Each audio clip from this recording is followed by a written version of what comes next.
जम्मू को स्टेटहुड मिलना चाहिए। अब इस पर एक एकेडमिक डिबेट जब छिड़ गया है तो धर्म और समुदाय को एक तरफ रखते हुए एक एकेडमिक डिबेट को आज आगे बढ़ाते हुए पहले भाग में मैंने आपको बताया कि हाइड्रोइलेक्ट्रिक पोटेंशियल का जहां तक ताल्लुक है 10,000 मेगावाट जम्मू संभाग का है और घाटी में केवल 2,000 मेगावाट की बिजली बनती है। तो बिजली जो बाहर बिकती है वो जम्मू संभाग में बनती है, लेकिन जम्मू संभाग से कोई आवाज बिजली की परेशानी को लेकर आपने आज तक उठती हुई नहीं देखी होगी।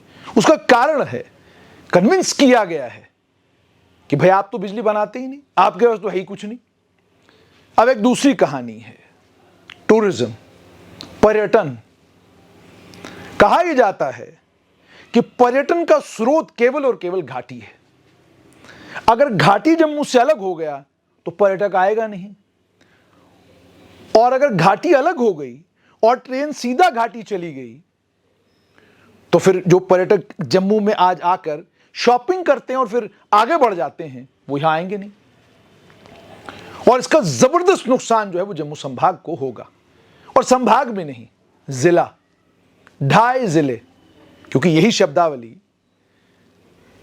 नेशनल कॉन्फ्रेंस के एमएलए इस्तेमाल कर रहे हैं, यही शब्दावली नेशनल कॉन्फ्रेंस के मंत्री भी इस्तेमाल कर रहे हैं।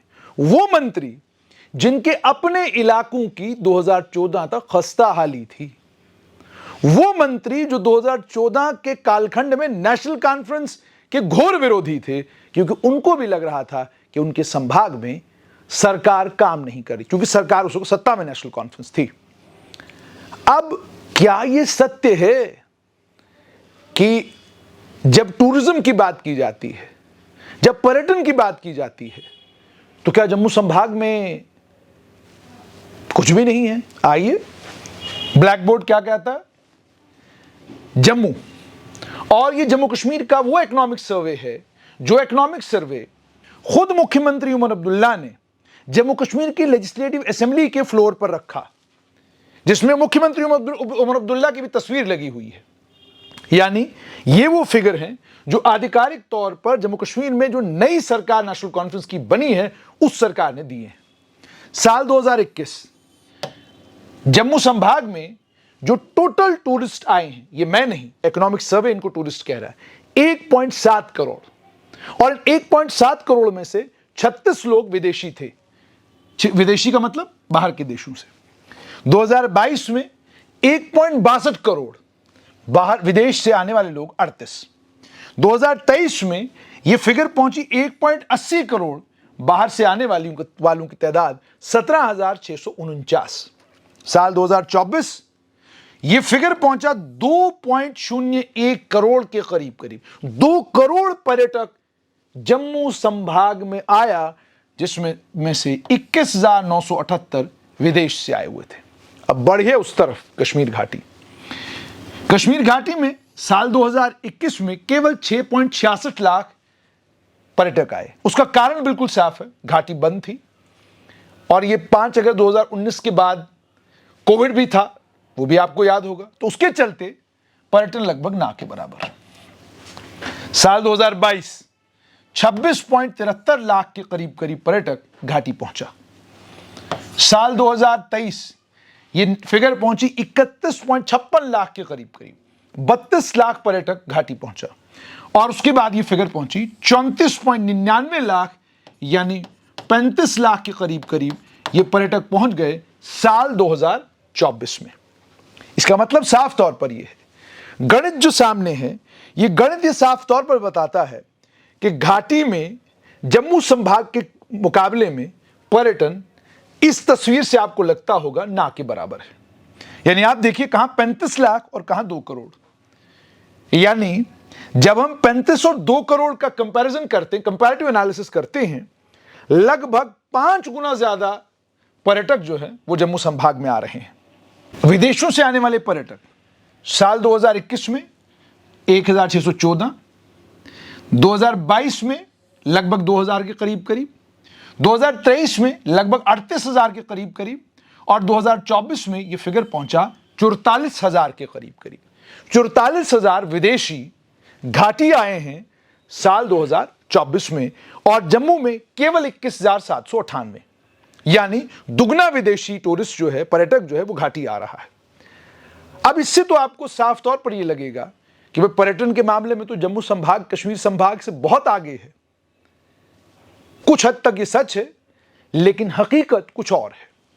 जम्मू संभाग में जब 1.7 करोड़ पर्यटक साल 2021 में आता है, तो इसमें श्री माता वैष्णो देवी के दरबार में हाजिरी लगाने वाले लोग लगभग 90 लाख के करीब हैं।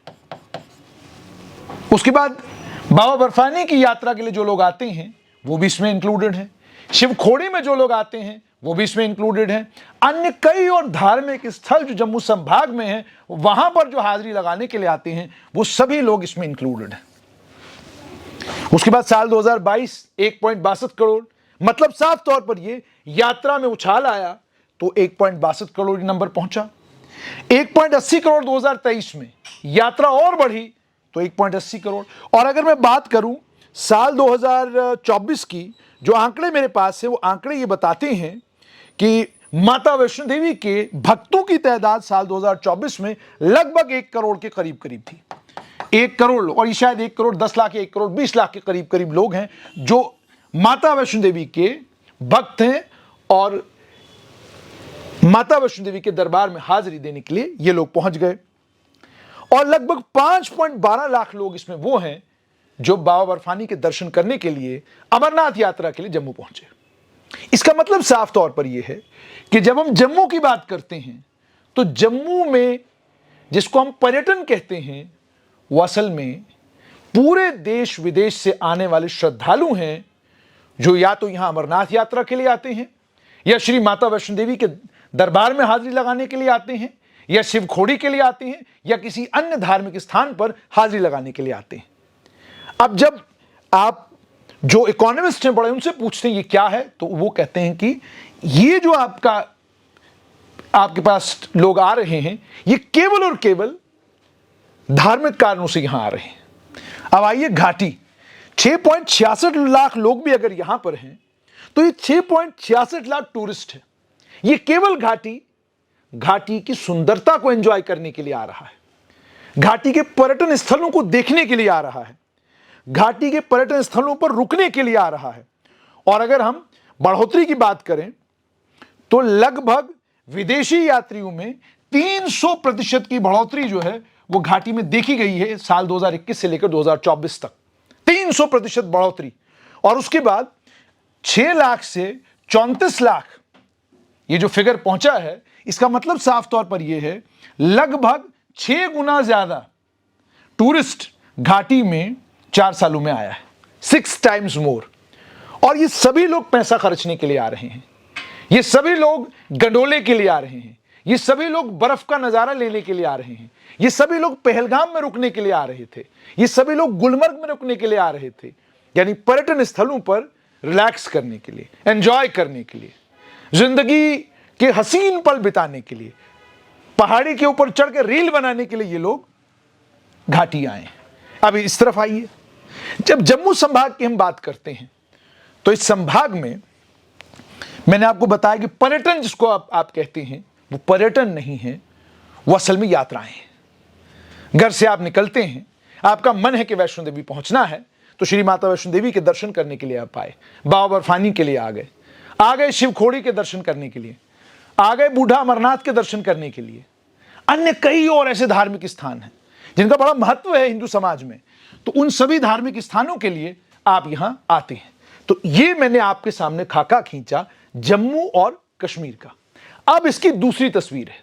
तस्वीर ये है कि घाटी में पर्यटक आता है, टूरिस्ट जो पैसा खर्चता है, होटल बुक करता है, होटल में रुकता है, गंडोला के लिए पैसा खर्चता है, शिकारा राइड के लिए पैसा खर्चता है, कश्ती में बैठने के लिए पैसा खर्चता है, टांगे में बैठने का जिसको शौक है, इसके लिए लोग घाटी जाते हैं। लेकिन जम्मू संभाग में पूरे विश्व भर में लोगों के मन और मस्तिष्क में यह बात है कि जम्मू कश्मीर, हम तो कहते हैं, बार बार कहते हैं, दिन में 1000 बार कहते हैं कि ये जम्मू एंड कश्मीर है, ठीक है जी। लेकिन पूरे देश में विदेशों में भी लोगों को लगता है कि ये कश्मीर है और इसके बीच में कहीं जम्मू है। और आप यकीन, आपको अजीब लगेगा कि जब आप किसी को कहते हैं मैं जम्मू में रहता हूं, वो आपसे पहला सवाल ही पूछता है बर्फ बहुत पड़ती है वहां। तो मुझे फौरन अपने पूर्व मेयर साहब याद आते हैं जिन्होंने कहा था कि समय आएगा जम्मू में भी बर्फ पड़ेगी। तो हकीकत क्या है, लोगों को इसके बारे में कोई जानकारी ही नहीं है। लोग, अच्छा, पूरे देश भर में लोग क्या जानते हैं? वो जानते हैं कि अगर हमको जम्मू जाना है तो क्यों जाना है? हमें रघुनाथ मंदिर जाना है, हमें श्री माता वैष्णो देवी के दर्शन करने जाना है, हमें बाबा बर्फानी की यात्रा के लिए अमरनाथ जाना है, हमें शिवखोड़ी जाना है, हमें अन्य कई और ऐसे धार्मिक स्थान है जहां जाने की वो बात करते हैं। लेकिन इनमें से किसी को भी यह मालूम नहीं कि जम्मू में एक इलाका है जिसका नाम भदरवा है। किसी को पता नहीं। अच्छा जी, अगर उनको भदरवा पता भी चल गया और वो बेचारे पहुंच भी गए तो 5 तारा होटल ढूंढते हैं, वहां नहीं मिलता। खाने के लिए अच्छी जगह मैकडॉनल्ड की तलाश करते हैं, नहीं मिलता। KFC नहीं मिलता। कोई ऐसी इंटरनेशनल चेन इन इलाकों में आपको नहीं मिलती। कॉफी पीने जाएंगे तो किसी लोकल लड़के ने कुछ खोल लिया तो खोल लिया, कॉफी की कोई बड़ी चेन आपको वहां नहीं मिलती। कोई ऐसी चीज आपको भदरवा में नहीं मिलती। आप पहुंच गए डूडू बसंतगढ़। अब जम्मू कश्मीर के निवासी होते हुए भी मैंने डूडू बसंतगढ़ साल 2023 में देखा। अपनी पत्रकारिता के लगभग 18वें साल में मैंने देखा डूडू बसंतगढ़। ठीक है जी। तो इसका, लेकिन अब अगर मुझसे आप पूछेंगे तो मैं घाटी के पता नहीं कितने इलाके आपको गिनवा दूंगा, क्योंकि मशहूर है भाई, वहां दुनिया जा रही है। डूडू बसंतगढ़ के इलाके की किसी को खबर ही नहीं। RC पीक, कई सारे लोग कहेंगे भैया ये क्या लिख दिया RC पीक, किसी को नहीं पता RC पीक क्या जगह, कौन सी बला है ये। ठीक है जी। अब आगे बढ़िए। बड़े जबरदस्त नेता इस इलाके से आते हैं, बसोली। ठीक है जी। क्या पता है आपको बसोली के बारे में? कुछ भी नहीं। बिलावर के बारे में क्या जानते हैं आप? अच्छा जी। रामनगर के बारे में क्या पता है आपको? क्या पता है आपको रामनगर में क्या है? ठीक है जी। अच्छा, रामबन के बारे में आपको सिर्फ इतना पता है कि वहां स्लाइड आती है। किससे भी आप पूछेंगे रामबन, हाँ जी वहां स्लाइड आती है। ठीक है जी। स्लाइड के अलावा रामबन के इलाके के बारे में आपको क्या पता है? कितना बड़ा इलाका है ये? अच्छा, आपको यह पता है एक इलाका है उसका नाम गुलाबगढ़ है। अच्छा जी। कितने ऐसे जम्मू के मेरे वॉन्डरर्स एंड एक्सप्लोरर्स हैं जिनको पता है कि गुलाबगढ़ में कितनी ऐसी जगहें हैं जो अंतरराष्ट्रीय टूरिस्ट डेस्टिनेशंस बन सकती हैं मगर नहीं बन पाई। ठीक है जी। अच्छा, आगे बढ़िए। बबोर एक इलाके का नाम है। जरा गूगल में सर्च करिएगा बबोर के बारे में, आप जानकर हैरान होंगे कि इतिहास में बबोर का सिग्निफिकेंस और रेलेवेंस क्या है। लेकिन डोडा वालों को भी ठीक तरीके से पता नहीं कि बबोर में क्या है। ठीक है जी। बबोर बड़ा इंपॉर्टेंट इलाका है। अच्छा जी। आज से लगभग 50 साल पहले डोडा के एक बड़े लीडर ने बहुत कोशिश की कि लाल दमन और डल दमन, इन दो इलाकों को टूरिज्म के मैप पर लाया जाए। पत्रकार महोदयों से विनम्र विनती और आग्रह, जानते इन दो इलाकों को, लाल दमन और डल दमन? खासतौर पे वो पत्रकार महोदय जो जम्मू संभाग के बारे में चिंता बहुत करते हैं, और चिंता इतनी ज्यादा करते हैं कि जो ही यहां कोई बवाल कटे फौरन बड़ी बड़ी खबरें लिखना शुरू करते हैं। डल दमन लाल दमन के बारे में कुछ जानकारी है आपको? बढ़िए आगे। और ये जब आप सुनेंगे तो आपको हैरानी होगी कि कितना जुल्म इस इलाके के साथ हुआ है, जिसके चलते जम्मू संभाग के हर व्यक्ति को, जम्मू संभाग का हर व्यक्ति इस बात को लेकर कन्विंस्ड है कि हमारी कोई पहचान, कोई शिनाख्त टूरिज्म के लिहाज से जम्मू कश्मीर में नहीं है, नहीं हो सकती। लाल दमन और डल दमन। आप थोड़ा आगे और बढ़िए। जो लोग राइडर्स हैं वो लोग डोडा से बदरवा और बदरवा से चंबा पहुंचते हैं।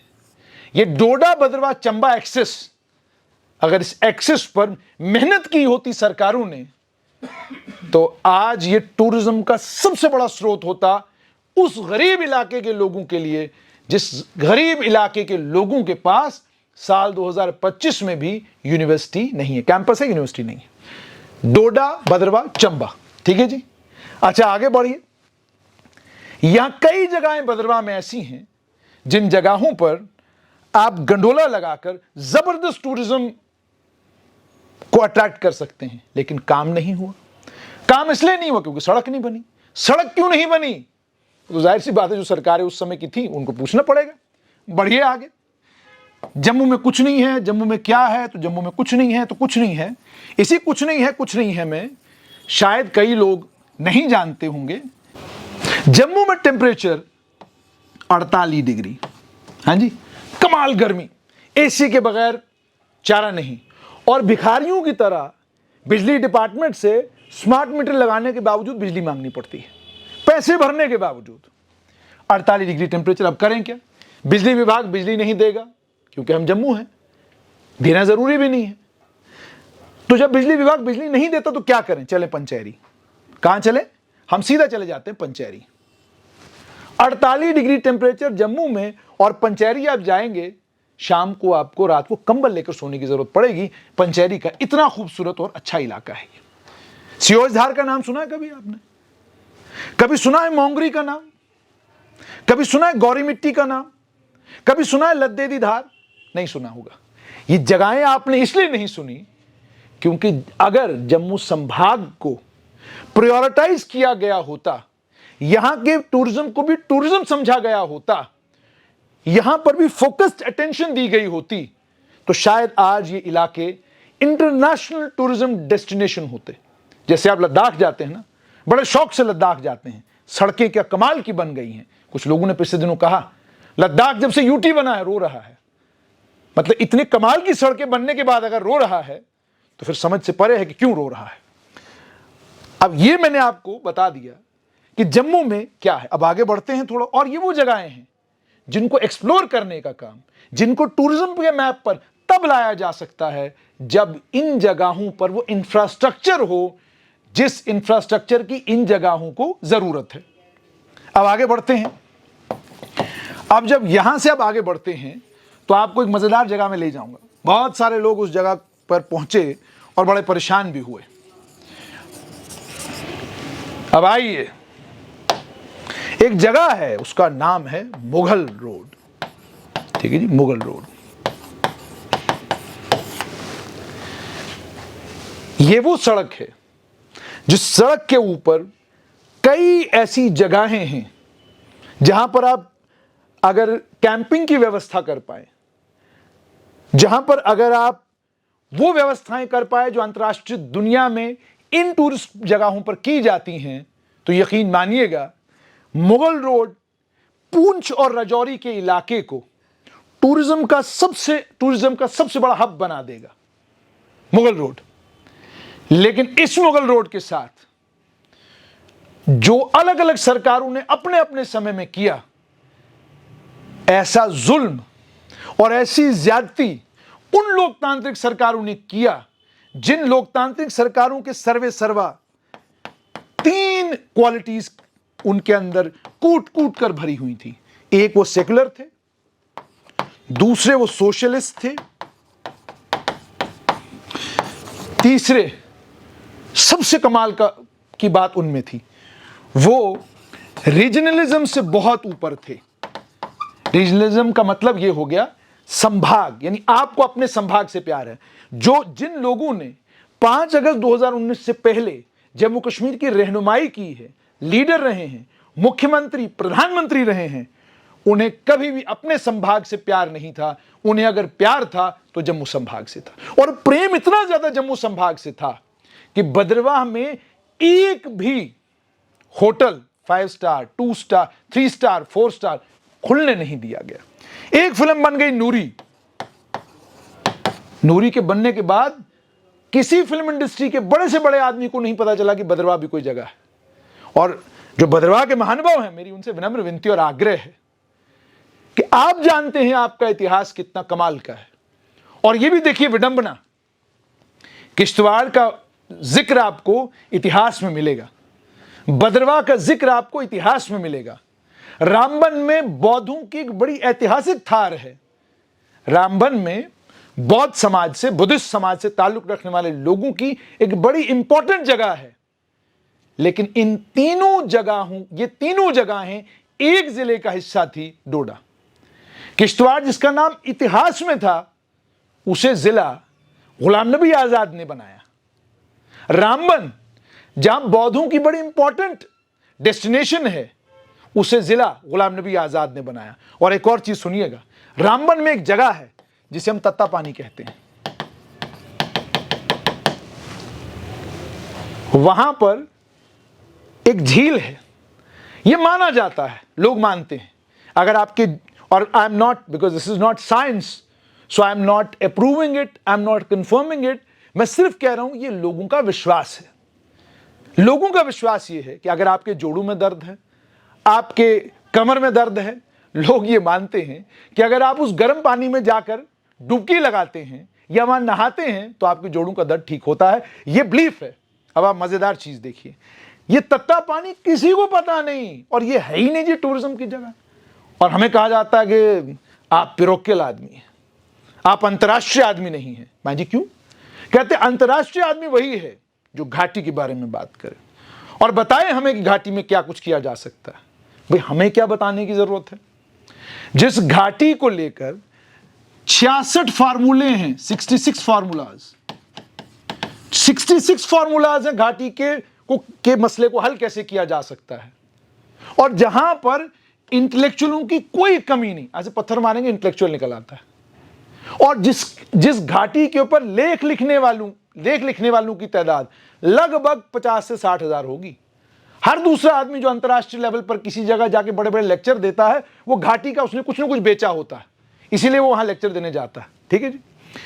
तो अब जाहिर सी बात है, जब घाटी के इतने वकील, घाटी के इतने बड़े बड़े इंटेलेक्चुअल, तो हम कौन? हम पिरोक्कियल, हमें पता ही कुछ नहीं, छोटी सोच के लोग। तो हम छोटी सोच के लोग ये पूछते हैं कि आप जब दुनिया यहां से कंबोडिया, वियतनाम, थाईलैंड जाते हैं, आप जानते हैं वहां लोग क्या बेचते हैं? ये तत्ता पानी बेचते हैं।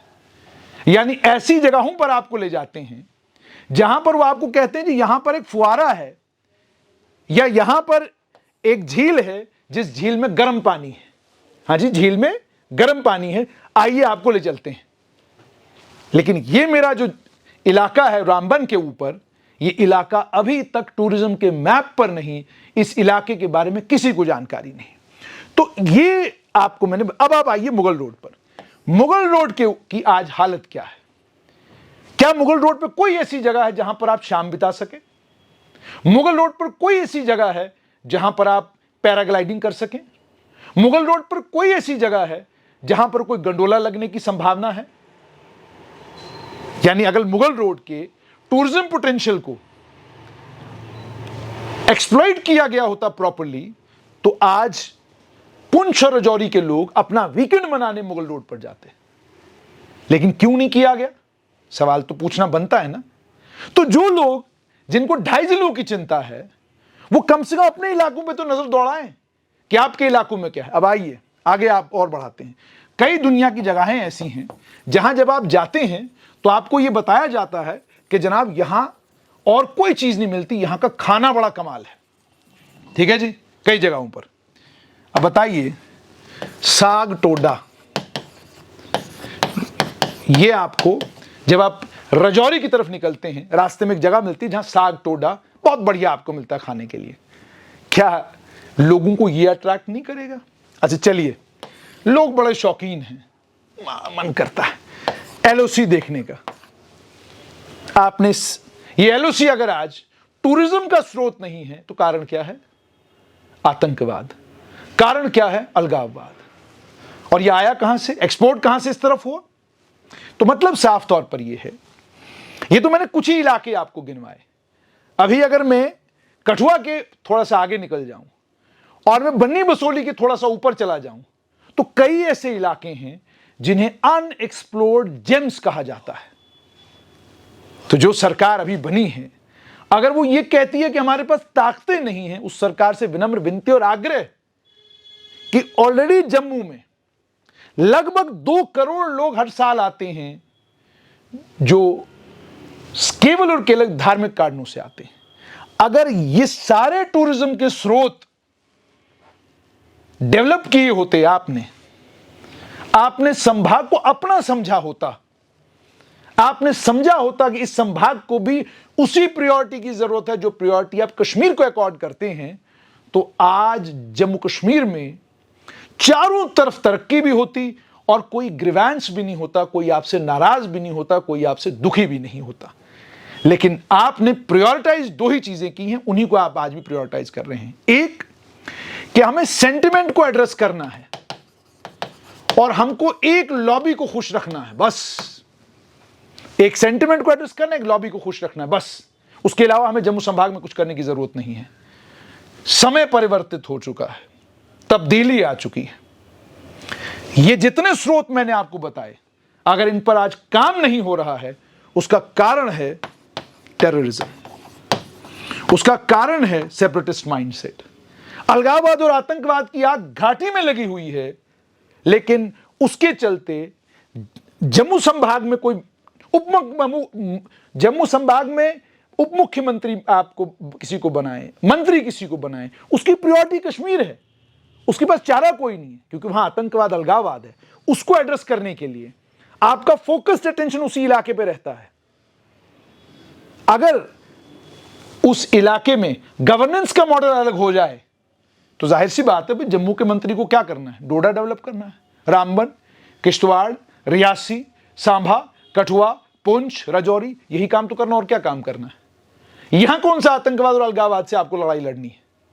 तो मतलब साफ तौर पर यह है कि अगर इस संभाग में इतना टूरिज्म पोटेंशियल होने के बावजूद इस समय भी जहां श्रद्धालुओं की तादाद 2 करोड़ के करीब करीब है, इतने धार्मिक स्थान और हैं, कैलाश कुंड, अभी तो पता ही नहीं लोगों को कि कैलाश कुंड कौन सी जगह है।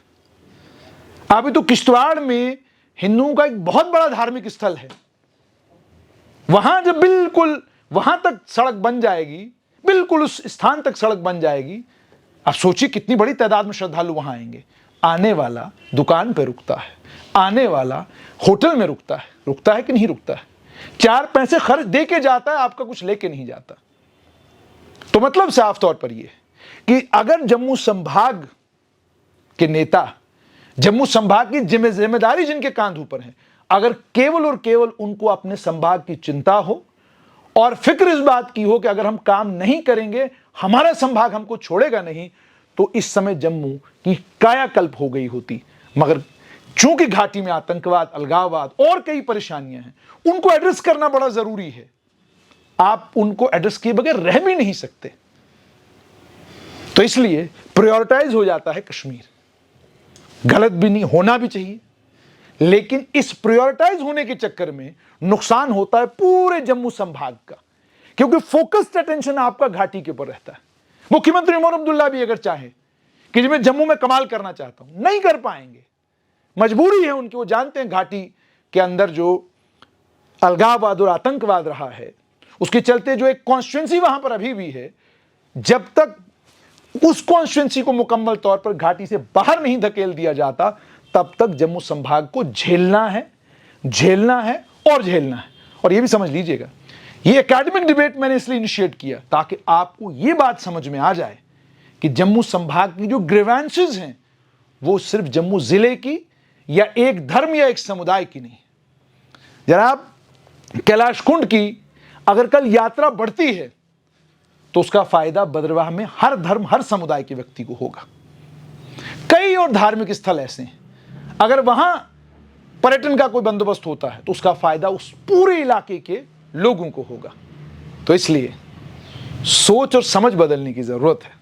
जो लोग ये सोचते हैं जम्मू संभाग में क्या है, मेरे पास समय नहीं है, और अगर मैं और इसकी व्याख्या करने जाऊं तो बहुत लंबा समय लग जाएगा। इतने में ही मैं समेट देता हूं कि इतना कुछ है जम्मू संभाग में कि अगर इसको प्रॉपरली एक्सप्लॉइट किया जाए तो जम्मू संभाग रिसोर्स रिच, टूरिज्म रिच संभाग बन सकता है।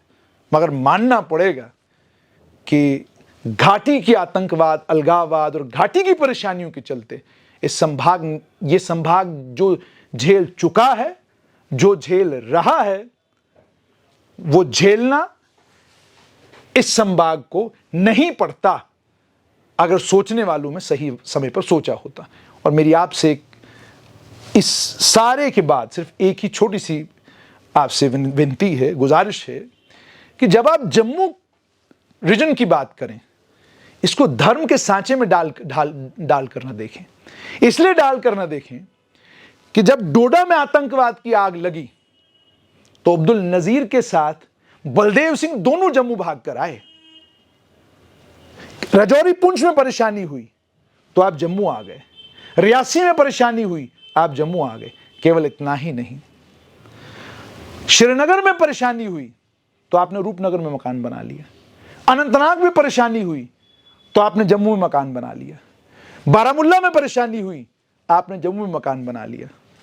और यहां के सीधे और सरल लोगों ने आपको मन में बिठा लिया। आपसे मतलब हम सबको मन में बिठा लिया। और मन में बिठाने के बाद जब इस संभाग की ये शक्ल आप देखते हैं तो आप कहने पर मजबूर हो जाते हैं कि दिल तो क्या चीज है, हम जा में उतर गए होते। इसमें हालांकि ये शेर अलग है, दिल तो क्या चीज है, हम रूह में उतर गए होते, तुमने चाहा ही नहीं चाहने वालों की तरह।